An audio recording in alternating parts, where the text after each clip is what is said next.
Niri pertsonalki asko impactau duzten ekitaldia izen da. Testigantzak asko lagundu dela, zen askotan konstiente gare, baina gero pertsona batek benetan asaltatunean bere esperientzia hor nahiko impactantia da.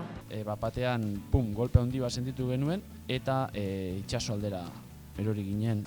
Oso garrantzitsua iretzen horrelako ekitaldiak itxia ikastoletan eta ikastetxetan. Uste dut egindan formatuakin entretenigoa izan dela eta azkarra eta aktiboa izan dela.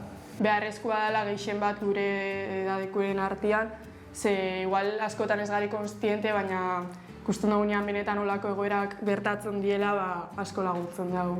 Mugikorrana, nire ustez, dinamika oso ona izan dela, zeba azkenian modu grafiko batean ikusten dituzu datuak, ez dozu espero pantailan dagoen zerbait zuekin interakzio hori eukitzea. Niri gehien impacto guztienak izan da testigantzak esaten dauela bere anaian egoera. Enaitz harrapatuta hil egin dute.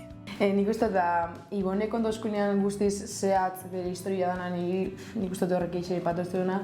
Eta hori 2000 gaztiena horrek bai lur jota guzti dut.